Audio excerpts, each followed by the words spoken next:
Good morning, ladies and gentlemen, and welcome back to part two, the episode of the Konkomba history. As usual, the presenter is Peter Mbayi Bajo. If you remember, some time ago, I brought out part one of the Konkomba history and promised to come back with part two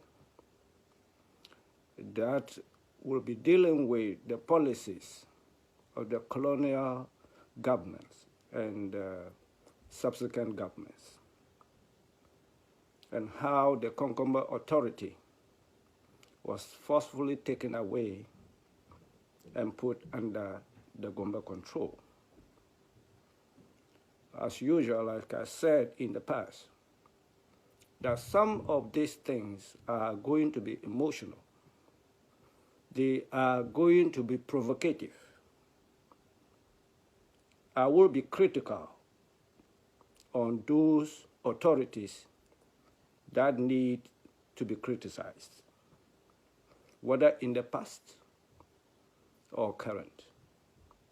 And people that, in my view, have tried to manipulate or to interfere in the Konkomba land and the Konkomba authority. Now, to start with, this time around, my brethren, the Konkombas, are going to be provoked to some extent. But I am sure at the end of this presentation, most of the Konkombas will be happy that this came out. I have mentioned earlier that people should not get me wrong. The Konkombas and Konkombas are not bad people. I am a Konkomba by tribe. So I am not going to sit down here and blow the trumpet for my people only. I must tell you that the few years I have had to live with the Konkombas, I have realized that they are most generous people, most peace-loving people, and most honest people in the North. And most tribes will attest to that. Why am I saying this? The Konkombas are content with what they have. They don't overreach. They don't take what do not belong to them knowingly. And so I have the conviction that if the current youth of Dagbon had been told the truth by their forefathers, that they had never had any encounter in any form of wars to defeat Konkombas in order to occupy or take control of their lands administratively, I believe the youth of Dagbon would have said, you know what? All these that have happened over the years should never happen again. They should have been honest to tell the youth of Dagbon that it was the colonial masters, the British, that manipulated and helped to take away the Konkomba authority and put under Dagbon control.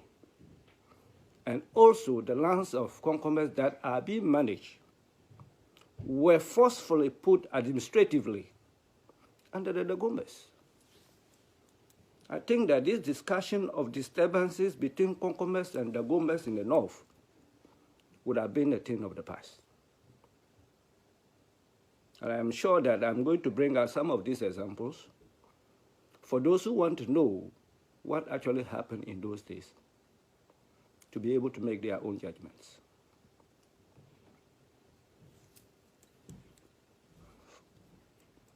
For example, recently, if people listen and watch the news, it was all over that the Gomba Constitution of 1930 was being reviewed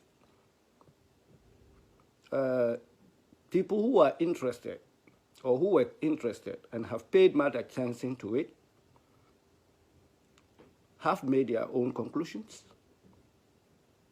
and judgments. As usual, I will not go into people's personal matters unless, of course, it is affecting my people, the Konkomba people, which indeed had affected my people and is affecting my people. So if you remember, I said that the partitioning of the Konkomba kingdom or the demarcation of the Konkomba lands were completed after 1928. During that time, it was obvious that that part of the Konkomba kingdom, which was going to become Gold Coast, had become Gold Coast. And the rest that was going to become French Togoland had become French Togoland. There were no disputes after that. There were some discrepancies, disturbances, and a whole lot of issues, which I will come to. But it was clear. The Konkombas understood that this time around, their kingdom had been divided. You see? So, is it not interesting for anyone,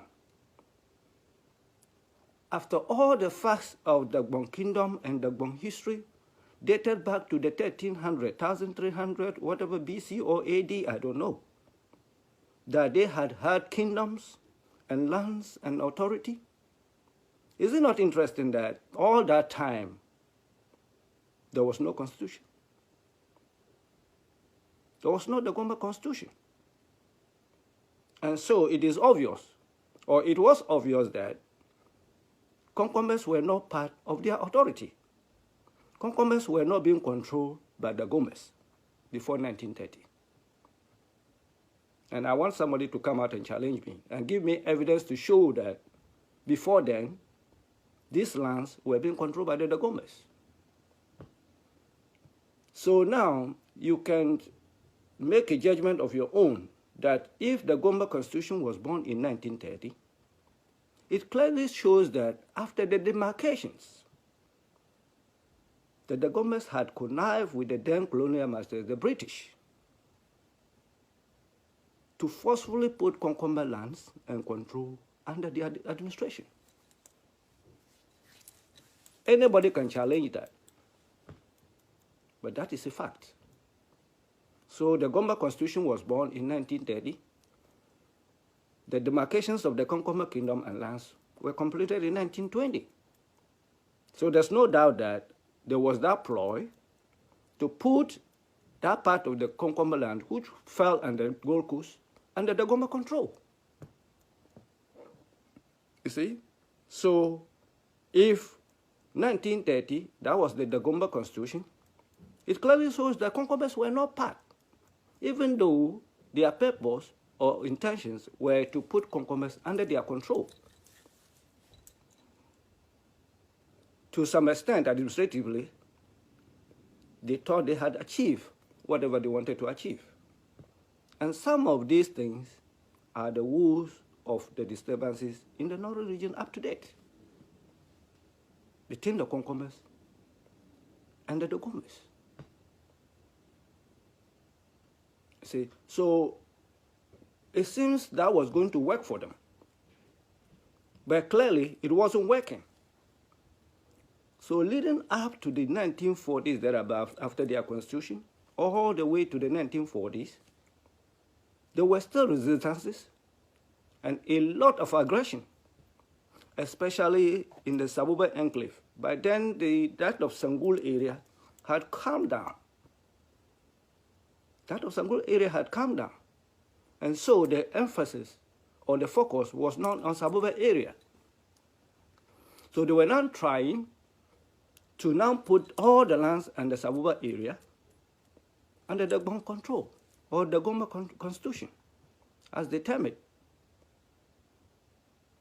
Some of these policies saw the aggression and the disturbances leading up to the 1940s, which the most revered security expert with a military background, in one of the newspaper review or whatever panel discussion it was, where he referred to the 1940s, the confiscation of the Konkomba cattle, and the allowance to atone for some of the atrocities or some of the disturbances that had happened in the area, which I am going to elaborate on.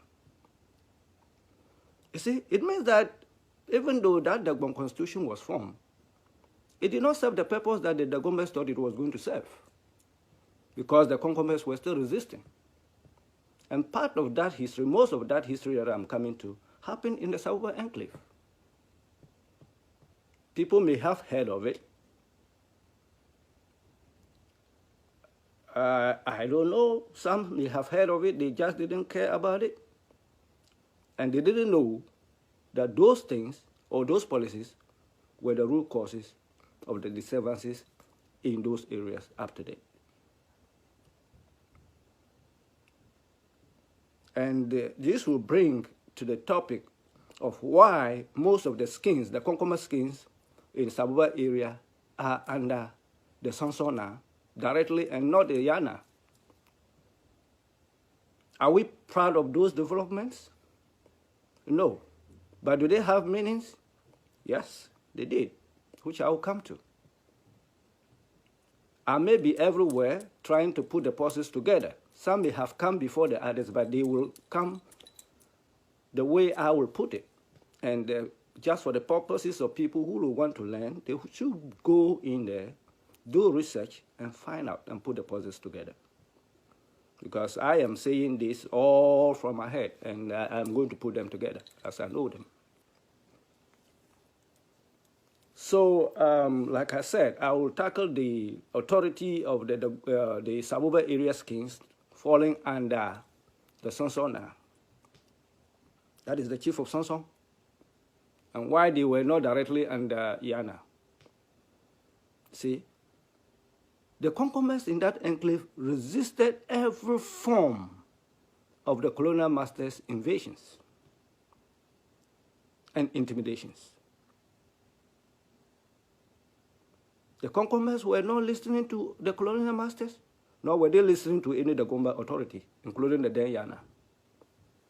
So it became very difficult for the British government, the Gold Coast government, to put Konkombas under the indirect rule that they had envisaged. There were a lot of encounters and frictions. There were a lot of killings, burning down of communities. Why so? Because the Dagombas had now followed the colonial masters. Wherever they invade, the Dagombas and skin achieve there. No matter how small the Dagomba community will be, that chief supersedes everybody in the community, including the larger community, which were the Konkombas. So these things were going on. The Konkombas were resisting. So the Dagombas and the colonial masters, the British, on one side against the Konkombas only.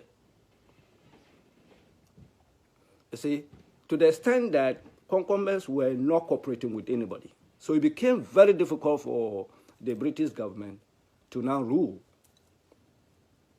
them or put them under the indirect rule that they had established. By then, the Yana did not have control. He couldn't control anybody. And the only person who understood the, what do we call it, the culture and traditions of the Konkombas was the then Sansona.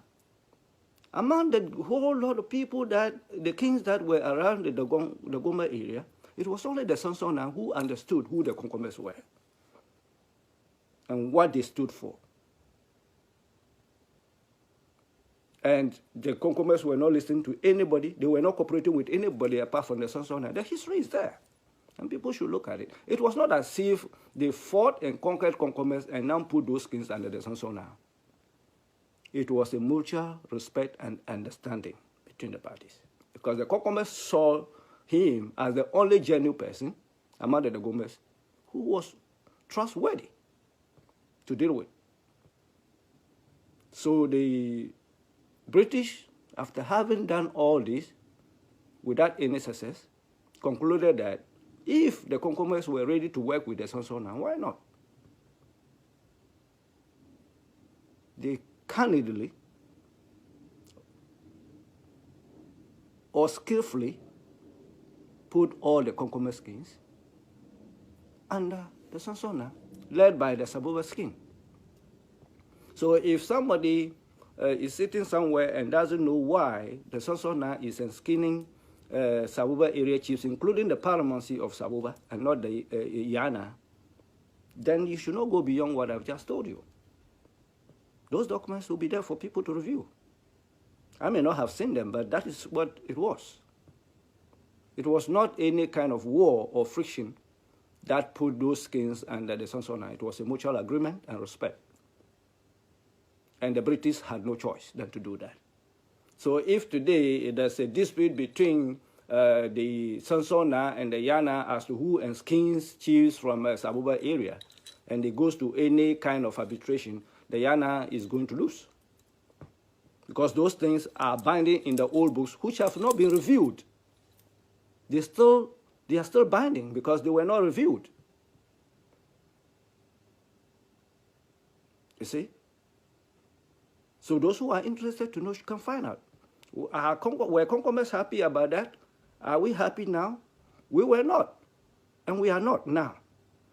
But it was far better than the overreaching authorities that the British and the Yana had wanted to do. See, this will now bring to the fore the aspect of the 1940 disturbances that the security expert had earlier on said, and had told people that it was not right for the Konkomba cattle to have been confiscated or anyhow to compensate for the atrocities or the disturbances that had occurred in the village of Zagbel and Natag. Now, those who are living in that enclave will now know the current communities, but they were known as Zagbel and Natag. That was where the incident occurred in 1940. And I'm going to tell you right now what happened, which could have been avoided or should have been avoided by all costs. You see, like I said, the Konkombas had now put sub-chiefs, small chiefs, I'll call them, in the Konkomba communities to now do oversight or to control the Konkombas on behalf of Yana and the British colonial masters. This didn't go down with the Konkombas. As I said, it didn't, and it shouldn't. So under the Zagbeli incident, which was now known as the Zagbeli riot, it was over vaccination of cattle. I don't know the name. We used to call them in those days when we were very small as a cattle guard. The veterinarians, those who vaccinate cattle, they used to call them cattle guard. Those who are grown enough will know the real name, where they have to go to communities, from community to community, to vaccinate cattle against anthrax and the like. So in that incident of 1940, which I don't want to mention specific days, everybody or anybody at all can go and look for it and make your own notes and judgments. The chief of that community, Zagbel, was a Dagomba. The majority of villages around the Natago and all other areas were Konkomba communities. So in that incident, the cattle guard, the veterinarian in charge, you would call them a veterinarian, or the veterinary officer, I don't know, but whichever way you will put it, to make sense to people who take care of animals, those doctors and the experts. His name was Mr. Pinker. He had come to Zagbel area to do the vaccinations because it was an annual affair. So the chief of Zagbel gave him 2 young men. One was Musa, and the other one was Haruna, to lead Mr. Pinker and his team to the Konkomba communities for the vaccination exercise, as they always did. You see, so when they got to the name at that time was Ujagando. In those days, I don't know how it is called now because most communities had changed names because of the stigma that was associated to most of them, because some fled after those incidents. So people who come back to settle will now rename those places, not under the old names. So Ujagando, people will know where it falls, either under the Saboba district leading to Nambil area or wherever. That is where the incident occurred. So when they got to Ujagando, the veterinary officer alleged that some of the cattle that were being vaccinated that year had no record, which means they had come from other communities or somewhere that has not been vaccinated to the community. So the elder, we used to deal with elders, so the elderly person in the community came out to explain to the veterinary officer that due to the demarcation and petitioning of their lands, some of their relatives fell under French Togoland. And so they do have this form of relation where the cattle will they have to send it to their relatives to take care of, and when they are grown, they share the proceeds. They give them some and they take some back, as it was done usually. And so those cattle that came from the French Togoland, from their relatives, had no record. This was a simple issue that could have been dealt with by the veterinary officer. But I told you that some of these things had come with extortions, intimidations, just to force the Konkombas or push them to such an extent that they will surrender their authority and will feel that they cannot live on their own. So this veterinary officer, wanting to proceed to the next village, handed 4 of these elderly men to Haruna and Musa to take them back to Zagwil, the chief palace. That was the inception of disturbances. And they now dubbed the Zagwili riot. That was the beginning. These 4 elderly people were taken to the chief palace ostensibly to report the incident to the authorities in Yendi and Tamale for further action. But instead of the chief doing that, he got his men to flog or cane these 4 elderly men, the Konkomba men, with what the Gombes call baranzim or baranzim. It was a fresh cow skin which was molded into a form of a string which would be dried. When it is dried, they use it on you. When they cane you or flog you, you will get blood oozing out of the body. That was what they did to these 4 old men, the Konkomba men. Was that not enough for their descendants to see this old man flogged that way to start something? And somebody will sit somewhere and blame Konkombas? That these people who had lived there for so many years, and as a result of the colonial masters' intent to enrich themselves, had now put them under somewhat awkward authoritarian rule to be subject to this kind of treatment? And people will think that it was just good for the Konkombas to fold their hands and sit back. These old men got back home with blood oozing off their body. That was the punishment they should receive for non-vaccination of their cattle. Was that proportional to the crime, alleged crime that they had committed?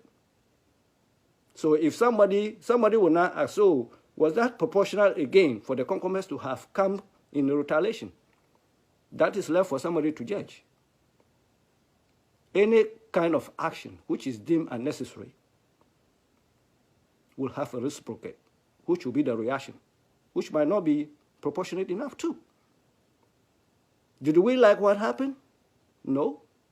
Was it avoidable? Yes. If it hadn't started,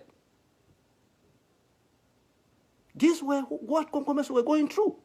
Nobody will tell you these stories because they feel that it is embarrassing enough for people to know what Konkombas went through. That incident, which was dubbed as the Zagbeli riot, saw the chief beheaded. The Zagbeli chief beheaded. Compound burned down, a lot of people killed in that incident, which arbitration afterwards was to confiscate the Konkomba cattle to atone for those crimes. You see? So after that incident, any Konkomba that was traveling from Sabuba area, non-Tatale Sangu area, anywhere in the northern region was arrested, whether a child, woman, anybody was rounded up anywhere. They will lock them up for so many days before they will even realize that those people have not even heard what had happened in those communities. They went into communities to confiscate weapons of the Konkomba people, bows and arrows. They seized them everywhere, intimidated people to the extent that people have to flee. And that was why you found some of them now in the southern part of Ghana. And if I will go back to that incident of Atabubu, where the chief referred to as the Konkombas were very bad people, and as such, their tongues were amputated. That was part of the incident. They confiscated the bows and arrows of the Konkomba people, and the men that they had arrested, most of them thumbs were amputated. If you were a lefty, your left thumb was amputated. If you were a right-handed person, the right thumb finger was amputated, because they had realized that it was that one that was used to shoot the arrow. So they maimed them. This was what Konkombas went through. You see?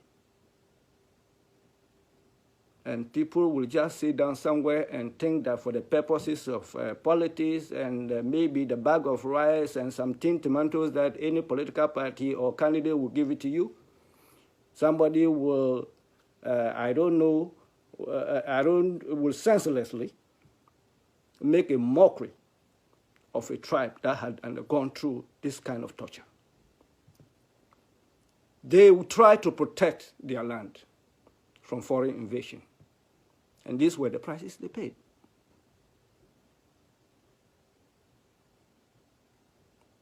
Did anybody ever hear that? Konkombas will not cry over spilled milk. They will not be intimidated.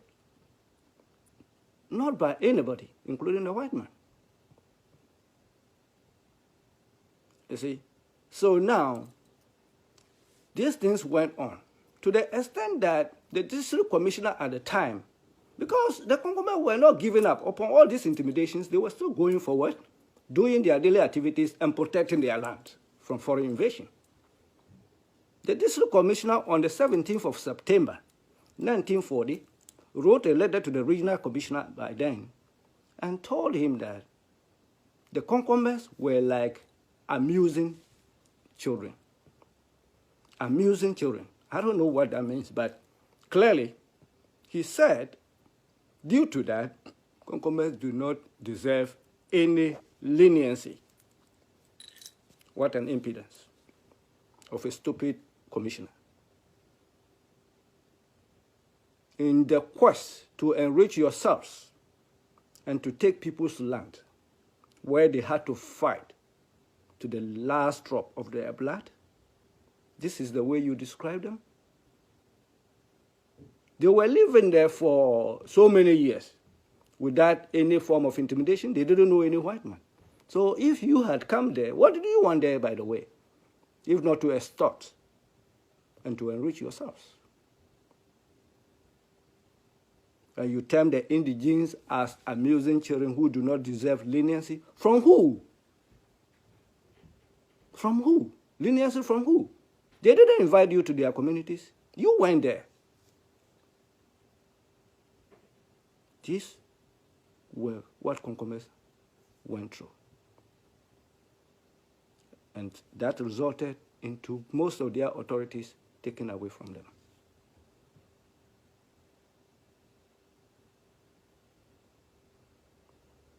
You see? So if anybody was not happy to hear that Konkombas were very bad people, and so that was why their tongues were amputated, they were not stealing. And it's on record up to date that Konkombas are the most hard-working people of the North. There's no doubt about it. Wherever they are, they farm. They work hard. If they are in school, at workplaces, they do their best. And their best, if not 100%, will be 99.9%. Everywhere. You can mark it on the wall. Check it anywhere.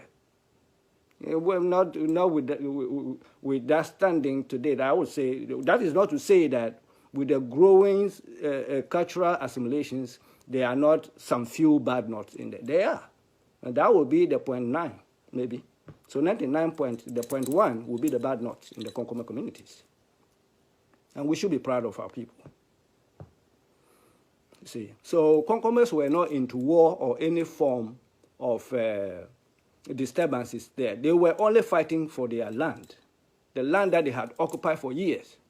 And for them to sit down, for it to be taken just within some few minutes, was not going to happen. Which did not happen. So right now, administratively, all those lands are being managed by the Dagomba authority. But is that a fair game? That Konkombas should be happy?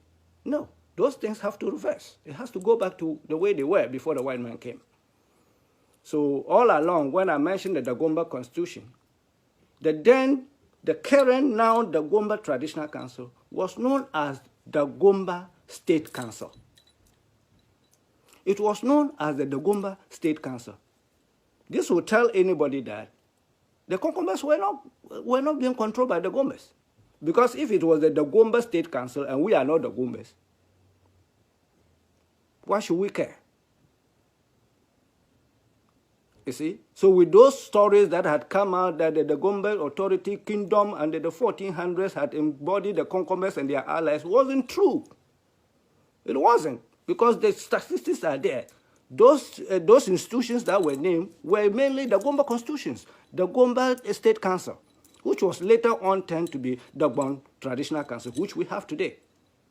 Does it still say that the Dagbon Konkomba Traditional Council? It still says the Dagbon Traditional Council. So Konkombas, by law, shouldn't be affected by anything that the Dagbon Traditional Council is doing. But since the skins were not put under the Dagbon Traditional Council, they will have no choice than to be under it and to be part of it. These are some of the anomalies that we wanted to be corrected. That two separate huge tribes in the north, tribes, if I say, yes, tribes in the north, who have nothing in common in terms of culture and traditions, for one to be put under one, is not workable. If you look at the structures in terms of religion, Konkombas are either Christians or pagans. If I say pagans, traditionalists. People will say, oh, it's shameful that you don't know God, you don't know Christianity. Christianity is a foreign culture. It's a foreign culture. People should not be proud that Christianity and what do we call it? The Muslim religion, they are all foreign culture. They are not African. If they are African, the north is in the north. And that of the Christian came from the Jewish land, Israel. We shouldn't be proud of those. We were traditionalists, pagans. We pour libation. Do the Dagombas pour libation? No. So why do we have separate cultures and traditions that one of them should be managed by the other? with different traditions altogether and cultural practices. That is why there's the need for the Konkombas to have a traditional council of their own. They could still be under the regional House of Chiefs, yes? And that brings to the question of the dying northern region, which now becomes the northern region and then the Savannah region. When it used to be the northern region, by the 2010 population census, the Konkombas formed second largest. If they were all registered, they would have been more than that. They could have been the first, the largest tribe in the then northern region. And even that, they did not form a tribe that has control over their own lands.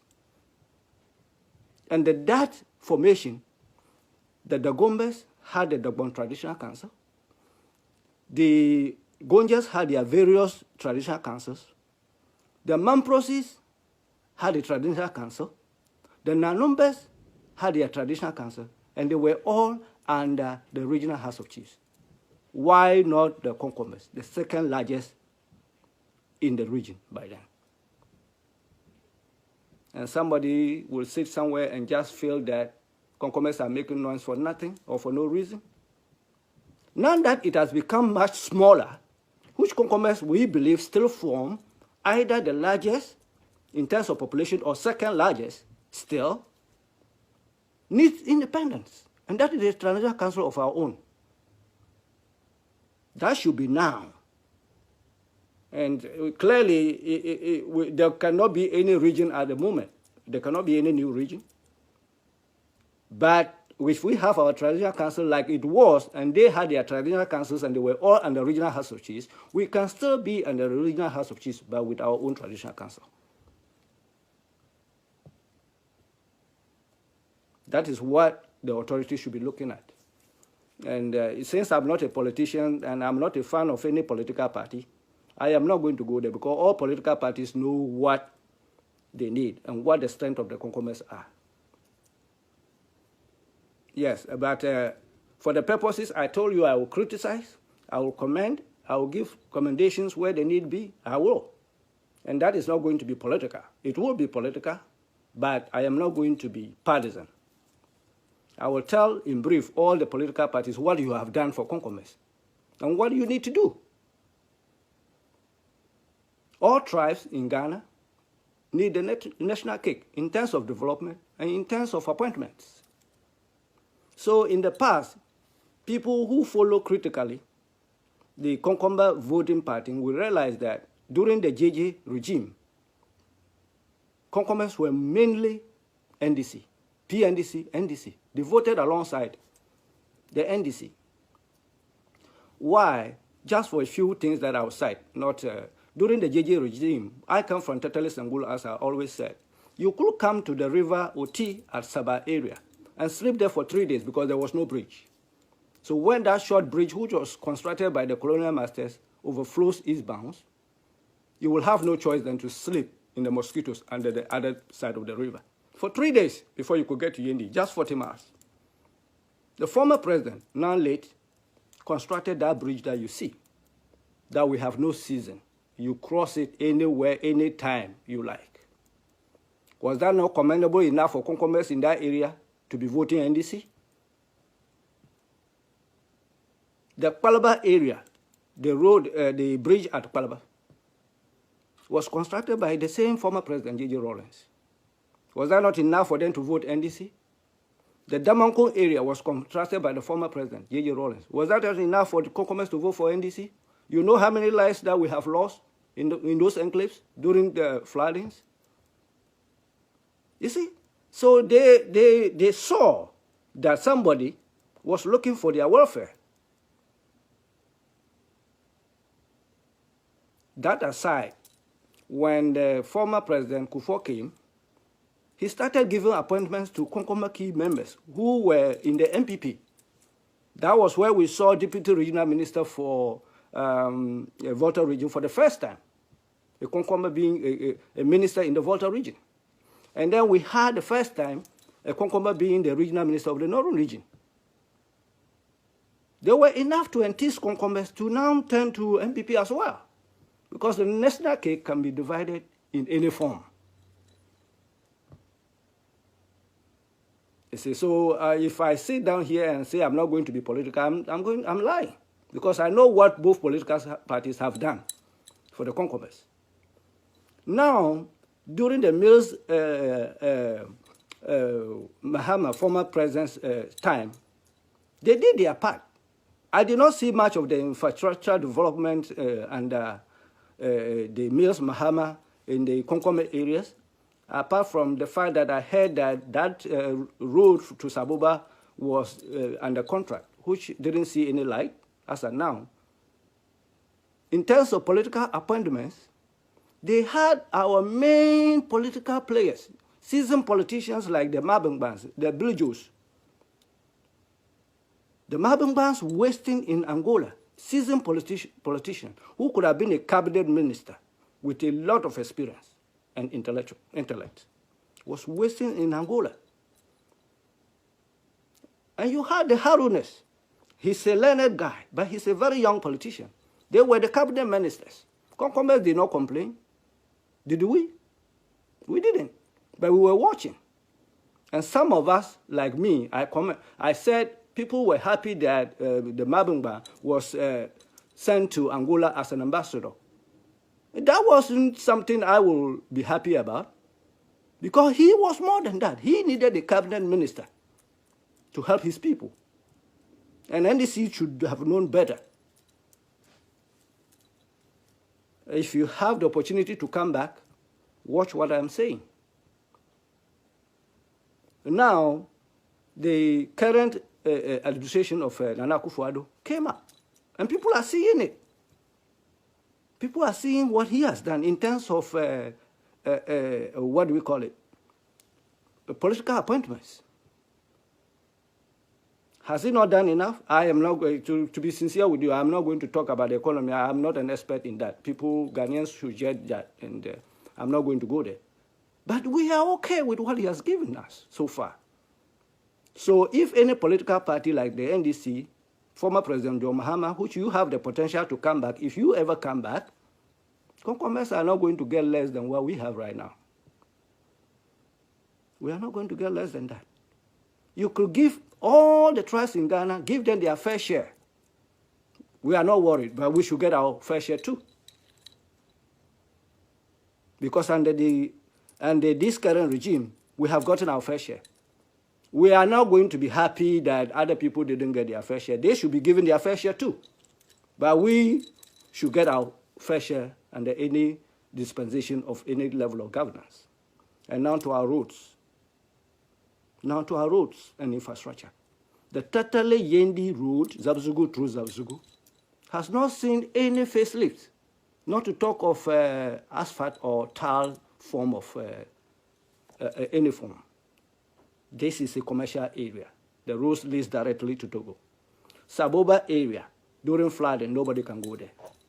The enclave through Paza all the way to Accra. All these farm produce that you see in Accra do not come from the sea. They are from those lands. People have to suffer to carve these things there. So what we are saying in conclusion is that Konkombas need development too. If we can't get anything at all, that road from Kajabi area to that place to through Pasa Damanku all the way to Saboba should be done. When you get to Yendi, branch to Tatale all the way to Togo. As at late as 1987, Togo, you ask the customs over there and the immigration service that are in Tatale, that road had been tarred all the way to where those customs are manning and giving the government of Ghana money. And they are sitting in the dust doing that job. That part of the Togo area has been tarred. No small village in that area is left with rough road. It's tarred all the way for over 20 years now. What is happening to Ghana? And these are all Konkomba areas. We need development too. If I say this and somebody says somewhere to say I've been political, fair enough. I just want any political party that will come into power and recognize Konkombas. NDC, MPP, you have done your part. Whether one has done more than the other, I cannot judge. The Konkomba people will judge that. And if any of you should continue to be in power or come back to power, then you should take clue from what I've just said. Like I said, if I say this and somebody will sit somewhere and say they are hurt by all that I've said, I do apologize. But on a very good note, I am sitting down here to tell you that, like I said, in conclusion, that the Konkombas are not bad people. So far, some of the Yanans were very bad. They made sure Konkombas never get to any level. And if they are still alive or they are dead, they should be ashamed of themselves, trying to suppress the Konkomba people. So far, the Kenyan regime ahead, I have not read anything untoward about the current Yana now. I am sure he is law-abiding because he's a grown-up.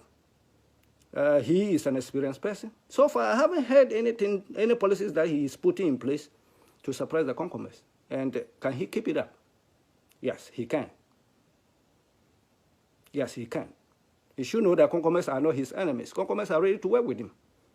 And I'm telling you, the Konkombas, those who have chieftaincy issues, there are structures in place to take care of them. Do not take guns and bow or arrows. Do not let any Dagomba man come and tell you that if you are not enskined by a Dagomba man, you are not the chief. No. Our cultures are different. You can enskin your chief, and for the purposes of administration, registration, and gazetting, you will have to go and show the chief to the current president of Dabon, who is Yana, and then you will have the opportunity to go and register and get gazetted. There is nothing wrong with that. Those structures have not been changed, and we cannot change them. We will change them, but they are not changed yet. So under the current dispensation, this is what we should be doing. And nobody should run to the Dagombas that come and scheme me as the chief. If you are not entitled to any scheme, do not dare. And if you have policies or if you have problems and they call you to the Yanans Palace and you are not satisfied with the verdict or whatever it is, go to the traditional council. Those are the structures that are put in place legally to deal with chieftaincy issues. Yana is not against that. He's the president of all those institutions, and he's not going to be against that because he understands how they work, and his advisors understand how they work. Those are former institutions that are built and recognized by the government to look into issues relating to chieftaincy status. On this note, again, I have put my information there already in part 1. So if you do not get my information this time, go back to part 1, and you will see me again. Maybe this will be the end of part 2. There might not be part 3. If anything will come at all, it will be different from what we have right now. I am grateful to all of you, and thank you for listening. Once again, my name is Peter Mbayi Bajo. Thank you.